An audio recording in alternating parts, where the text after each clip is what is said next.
Merci. Merci beaucoup. Donc, bonsoir à tous. Bonsoir, non, c'est le matin, je suis fatigué, excusez-moi. Bonjour à tous. J'aimerais juste, avant de commencer, dire un immense merci à Isabelle Neuschwander et à Jean-François Quémin de m'avoir permis d'être là aujourd'hui et de faire ce texte, et ainsi qu'à Christian Jean-Jean et Marc Gaquière qui ont fait d'un texte une archive. Merci beaucoup.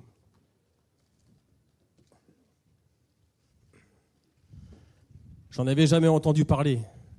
Pour moi, la mémoire collective, c'était les expos et les jours fériés. C'était le Louvre, le musée de l'Homme, et le samedi soir, l'Arc de Triomphe. C'était aussi les cours d'histoire et la moitié de la classe qui ronfle. Alors ça a beau être grand, ça a beau être symbolique. C'est compliqué de s'identifier aux icônes de la République. Et puis, même si ce sont de grands hommes qui dessinent une nation, pour la construire, on aura toujours besoin de boulangers, de juristes ou de maçons. C'est là la différence entre un musée et les archives nationales. Décider que l'histoire est importante, jusque dans ses moindres détails. Soigner avec la même tendresse une lettre d'amour et les rapports de Napoléon. Imaginer une vie changée dans une demande de naturalisation. Mais il en faut de la place pour garder le temps. Et 200 ans de détails, ça n'a pas l'air, mais c'est imposant. Alors aujourd'hui, le sentiment qui domine, c'est la fierté, au moment de construire la nouvelle armoire du passé. S'il fallait raconter le 93, ça prendrait du temps. Et aussi pas mal de statistiques, pas très glorieuses évidemment, parce qu'un département né sur les cendres d'une révolution, ça fait des gamins turbulents, souvent victimes d'hypertension.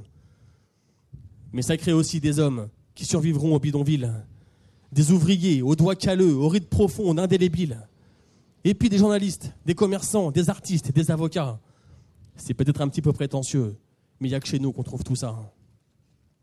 Alors merci. Merci de rendre hommage à notre histoire, de faire de la connaissance bien plus qu'un droit, un devoir. Par chez nous, ça manque souvent d'attaches, de racines. Merci de venir combler les blancs de nos origines. Avec ce bâtiment, vous faites de la Seine-Saint-Denis un écrin. Sacrée responsabilité, mais on en prendra soin. Parce qu'en protégeant son passé, on en devient fier. Et qu'imaginer demain, c'est plus facile quand on a fait la paix avec hier. Merci, enfin, de nous rappeler que ce terrain a eu une vie avant. Et que d'ici à Pantin, pour nourrir Paris, il y avait du blé, il y avait des champs. C'est pas seulement un terrain vague, et des hommes ont cultivé ici. Et maintenant que le corps est rassasié, on va nourrir l'esprit. Merci beaucoup.